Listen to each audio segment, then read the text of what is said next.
গতকালকে ঢাকা মেডিকেলের আমরা একটি ঘটনা শুনতে পেয়েছি। ঢাকা মেডিকেলে আমাদের যে ডাক্তার ভাইরা রয়েছে তাদের গায়ে হাত তোলা হয়েছে। যে যারা হাত তুলেছে তারা কি অভিযোগ করেছে? তারা অভিযোগ করেছে সেখানে নাকি একজন যে পেশেন্ট মারা গিয়েছিল সেখানে ডক্টরদের গাফিলাতি ছিল, ওই ঢাকা মেডিকেলের গাফিলাতি ছিল।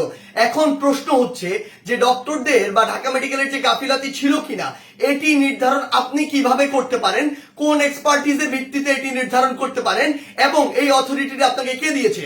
যদি কোনো গাফিলাতি থেকে থাকে, ডক্টরের হোক, প্রশাসনের হোক, কিংবা যে কারো হোক, কিংবা কর্তৃপক্ষের হোক, অবশ্যই তার বিচার হবে।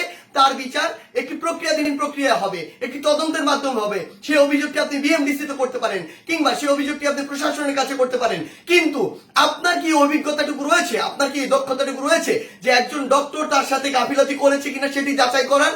আমাদের সবচেয়ে বড় এখন যে সমস্যাটি হয়ে গিয়েছে, আমরা এই বাঙালিরা অধিকাংশ ক্ষেত্রে অধিকাংশ বাঙালি নিজেদেরকে সব জায়গার দক্ষ মনে করি এবং সব জায়গায় নিজের নাক গলাতে যাই।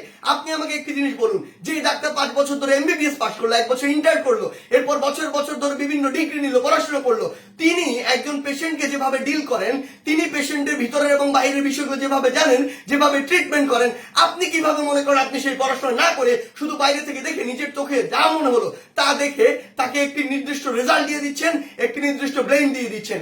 আমাদের জায়গা থেকে স্পষ্ট বার্তা, এরকম একটি ব্লেম দিয়ে আসলে যখন আপনি একজন ডক্টরের গায়ে হাত তুলেন তখন আপনি যে কাজটি করেন সেটি আমরা বৈষম্য বিরোধী ছাত্র আন্দোলন আমাদের জায়গা থেকে কোনোদিনও সমর্থন করতে পারি না।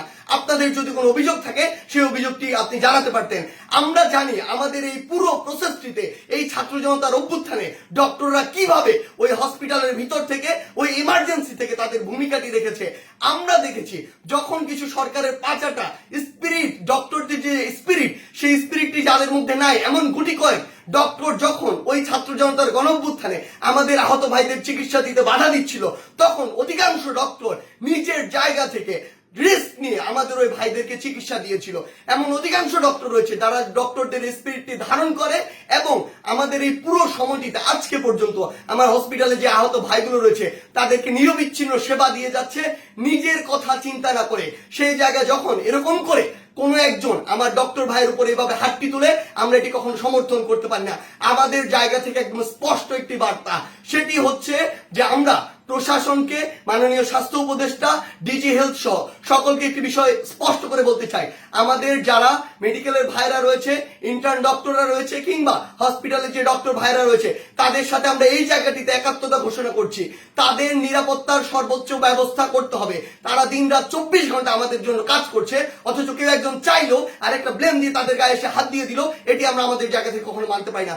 আমাদের জায়গা থেকে এটা একটি স্পষ্ট বার্তা হচ্ছে, তাদের এই নিরাপত্তার ব্যবস্থাটি করতে হবে। এবং গতকালকে ঢাকা মেডিকেলে যদি ওই পেশেন্টের মৃত্যুর জন্য কোনো কর্তৃপক্ষের হোক, ডক্টর হোক গাফিলাতি থেকে থাকে, তদন্ত সাপেক্ষে তার যেমন বিচারের আওতায় তাকে আনতে হবে।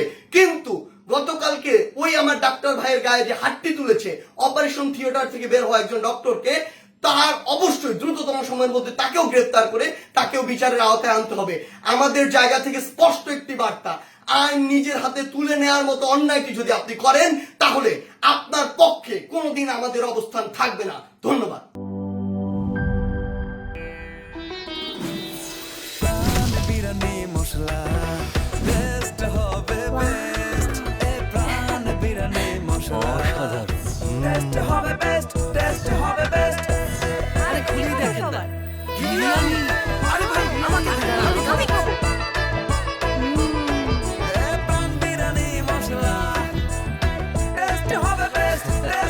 প্রাণ বিরিয়ানি মশলা, টেস্ট হবে বেস্ট। প্রাণ, জীবনের স্বাদ।